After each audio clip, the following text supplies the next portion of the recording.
Louis Vuitton has dressed icons before. They built campaigns around Naomi Osaka, around Carlos Alcaraz, around the legendary Core Values campaign that placed Roger Federer and Rafael Nadal side by side in the mountains like tennis royalty carved into history. But nobody expected their next global ambassador to be a 20-year-old Filipina who had never won a Grand Slam title. And yet, somehow, that is exactly what happened. The whispers started quietly in Paris. Then they spread to Milan. And within hours, social media exploded with rumors that sounded too unbelievable to be real. Louis Vuitton had reportedly signed Alex Eala to a multi-million-dollar global campaign scheduled to launch during the French Open. Not a small collaboration. Not a one-time photo shoot. A full-scale international campaign. And the wildest part. The deal was finalized before she had even played a single match at Roland Garros 2026. Paris, France. May 22, 2026. Inside Louis Vuitton's historic headquarters overlooking the Seine, executives prepared for a meeting that would permanently change Alex Eala's life. The building itself carried history in its walls. Quiet hallways, dark wood interiors, rooms where billion-euro branding decisions had been made for decades. This was the same company that had partnered with Federer, Nadal, Osaka, and Alcaraz. The same company that understood how to turn athletes into global symbols. But on this particular morning, even the executives felt nervous, because Alex Eala represented something different. For months, they had been tracking what insiders were already calling the Eala effect. They watched Philippine flags flood stadiums in Rome. They saw crowds transform ordinary tennis matches into emotional celebrations for Filipinos around the world. They noticed something that most luxury brands dream about but rarely find naturally. Connection. Alex Eala was no longer just a tennis player. She was becoming a movement. At exactly 10 a.m., Eala arrived with her mother, Riza, and her agent. She wore black jeans, a white blouse, and her hair tied back simply. No dramatic entrance. No celebrity attitude. She looked calm, grounded, almost unaware that she was about to hear an offer capable of changing her family's future forever. The executives welcomed her politely, but there was very little small talk. Louis Vuitton understood timing too well to waste it. "We've been watching you for a long time," one executive reportedly said. "Not just your tennis. The way your fans show up for you. The way you carry yourself. The way you've turned tournaments into homecomings for the Filipino diaspora." Then came the sentence that changed the room. "You are not just an athlete anymore. You are a movement." A small black box sat on the table. "Open it." Inside was a custom Louis Vuitton bracelet engraved with 2 words. "Leben always. Fight always."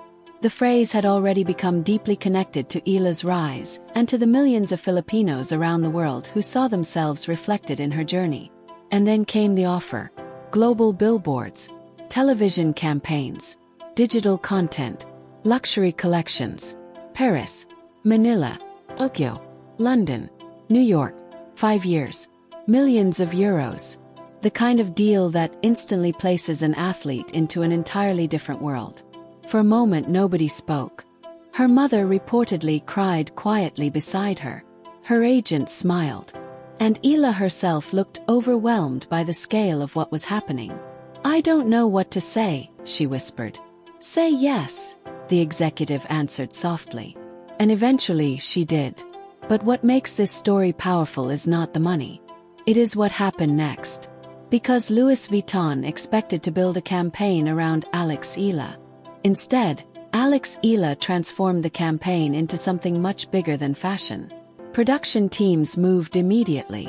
Creative directors flew in from Milan. Photographers arrived from New York. Stylists rushed through Paris carrying racks of luxury clothing and accessories worth more than most people earn in years. Everything about the campaign was massive. Yet Eala herself remained remarkably simple. When the creative director asked what she wanted the campaign to represent, she gave an answer nobody expected. "The Philippine flag has to be part of it." The room reportedly went silent. Luxury campaigns rarely place national identity front and center. Brands usually prefer something polished, universal, carefully neutral. But Eala insisted. "It's not just my flag," she explained.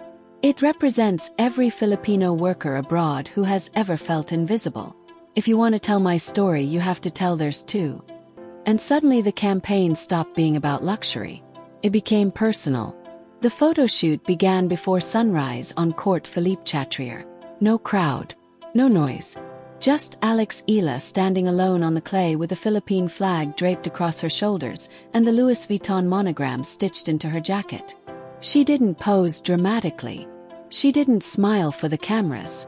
She simply stood there calmly, completely herself. And according to people on set, that was the exact moment the campaign came alive. The campaign was called Laban. And when the first billboard appeared overlooking the Seine, Paris stopped to stare.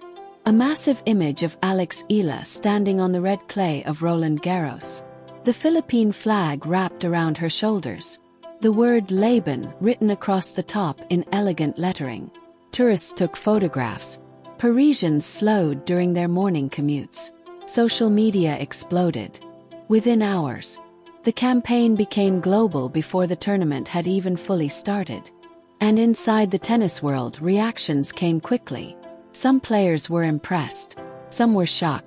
Others quietly wondered how a player without a Grand Slam title had suddenly become one of the faces of luxury sports marketing. But maybe that question completely missed the point. Because Louis Vuitton was not investing in trophies. They were investing in meaning. They understood something before much of the sports world did. Alex Eala represented resilience, sacrifice, identity, and belonging in a way very few athletes ever manage. And then came the moment that proved the campaign was bigger than branding. Her opening match at Roland Garros. The stadium overflowed with Philippine flags. The chants started before she even walked onto the court. "Laban Alex! Laban Alex!" The atmosphere sounded more like a football stadium than a tennis match. Eala started nervously. Tight forehands, careful movement, the pressure clearly visible. But the crowd never stopped believing. The flags kept waving. The chants kept rising. And slowly, point by point, she settled into the match. She won the first set. Then survived a brutal second set battle before ending the match with a fearless forehand winner down the line. The stadium erupted. Eala dropped to her knees in tears. And somewhere in the stands, a young Filipina fan held a handmade sign that read, "Alex, you are our home." Eala reportedly pointed toward the crowd and answered quietly, "You are my home too." That moment explained everything. Yes, the Louis Vuitton contract mattered. The billboards mattered. The millions mattered. But none of those things fully explain why people connect so deeply to Alex Eala. The real reason is much simpler. She makes people feel seen. She reminds millions of Filipinos around the world that sacrifice matters. That being overlooked does not mean being invisible forever. That someone who looks like them, sounds like them, and carries their story can stand on the biggest stages in the world and belong there completely. And maybe that is why Louis Vuitton made the bet before the trophies ever arrived. Because they recognized something even more valuable than championships. They recognized legacy beginning in real time. "We want you to be yourself."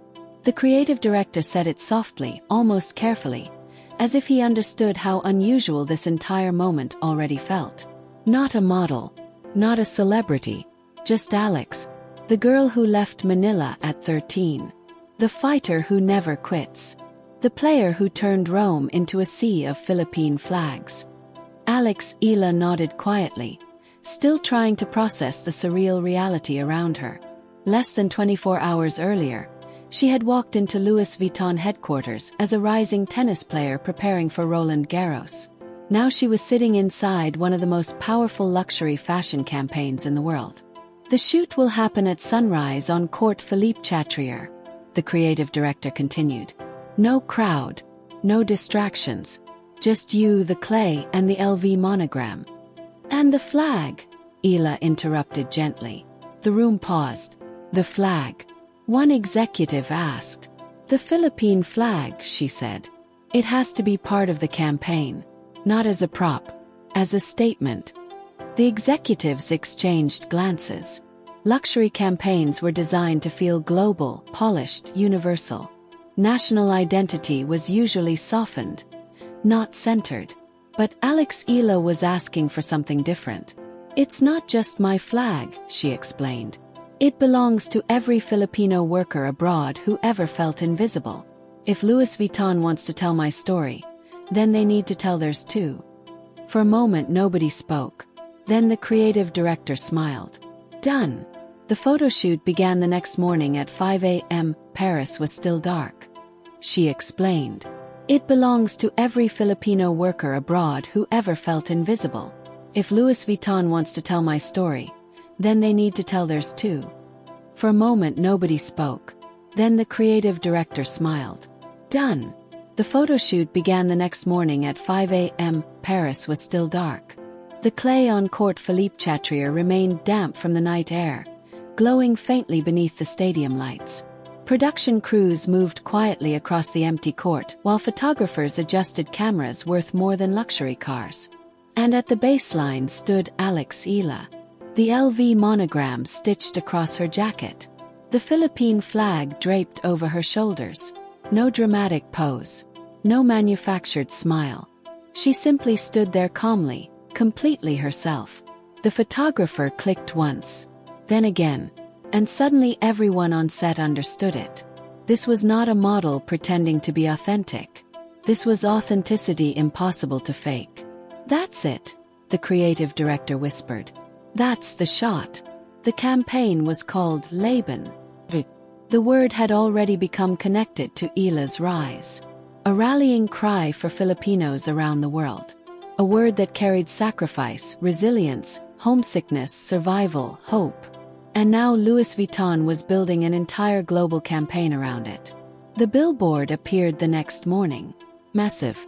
Towering above the Seine with the Eiffel Tower visible in the distance. Alex Eala standing on court Philippe Chatrier.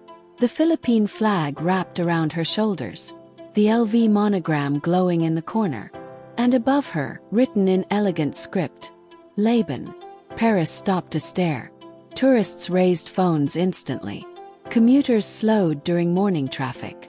Within hours, social media exploded. The campaign had not even officially launched yet, but it already felt unavoidable. Photos spread across Instagram, TikTok, and X at lightning speed. #LabanLV began trending globally before noon. People kept asking the same question. Who is she? She's the Filipina tennis player. The one from Rome. She hasn't even won a Grand Slam. Then why is Louis Vuitton betting this heavily on her? And maybe that question revealed exactly why the campaign worked. Because Alex Eala was never just about trophies. She represented something larger. Connection.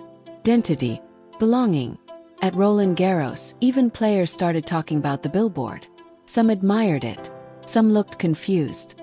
Others quietly wondered how a player without a major title had suddenly become one of the faces of global luxury branding. Coco Gauff reportedly smiled when asked about it. She earned it, she said. Not with trophies. With heart. Aryna Sabalenka laughed when reporters mentioned the campaign. She's going to be a superstar, she said. This is only the beginning. Even inside the tennis world, people could feel the shift happening in real time. Alex Eala saw the billboard for the first time while driving to practice along the Seine. Her driver intentionally took the scenic route. And suddenly there it was. Her face. Her flag. Her word. Towering over Paris. She didn't speak immediately. She simply stared through the car window, one hand pressed lightly against the glass, eyes beginning to glisten. Mama, she whispered softly. Look. Beside her, her mother reached for her hand. I see it, Anik, she said. I see it. Alex shook her head slowly. I never dreamed about billboards, she admitted. Or luxury brands. Or any of this. I just wanted to play tennis.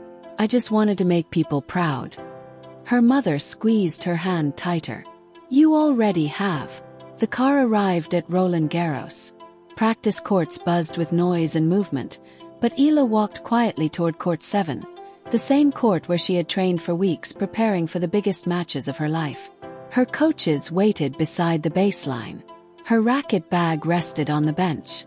But before she picked it up, she looked toward the center of Paris, toward the billboard she could no longer see but still felt hanging over the city. "Laban," she whispered. Then she went to work. And later that afternoon everything changed again. Court Philippe Chatrier was overflowing with Philippine flags. Entire sections moved in synchronized waves of red, blue, white, and yellow. The chants started before Eala even stepped onto the clay. "Laban Alex! Laban Alex!" The sound echoed through the stadium like a football crowd instead of a tennis audience. Her opponent, a veteran with years of Grand Slam experience, looked around almost stunned. She had played Serena Williams. She had played packed stadiums before. But she had never experienced anything like this. Eala started nervously. Her shots were tight. Her movement hesitant. The pressure sat visibly on her shoulders. But the crowd never stopped believing. The flags kept waving. The chants kept rising. And slowly, point by point, she settled into the match. She broke serve in the fourth game. The stadium exploded. She held serve to love. The energy became overwhelming. She took the first set 6-4. And thousands of Filipino fans rose to their feet screaming as if history itself had just shifted. The second set became a war. Long rallies, repeated deuces, pressure on every service game. But Eala refused to break. She thought about the billboard over the Seine. She thought about overseas Filipino workers waking up in different time zones to watch her. She thought about nurses, caregivers, engineers, families separated by oceans, all carrying pieces of home inside them. At 5-3, she stepped into a forehand and ripped it down the line. Clean, perfect, untouchable. The ball landed directly on the baseline. Match over. The stadium detonated. Eala collapsed to her knees in tears. Flags waved everywhere. The chants became deafening. And somewhere in the crowd, a young Filipina girl held up a handwritten sign. "Alex, you are our home." Eala saw it immediately. She walked toward the edge of the court and pointed directly at the girl. "No," she said, her voice breaking slightly. "You are my home. All of you." In the luxury suites above the court, Louis Vuitton executives watched silently. At that moment they understood something important. They had not signed an influencer. They had not signed a trend. They had invested in a movement. And they had been right. After the match, Eala stood alone at center court. The Philippine flag draped across her shoulders. The LV monogram glowing under the lights. The word Laban echoing through the stadium one more time. She had not won Roland Garros. She had not lifted a trophy. But somehow,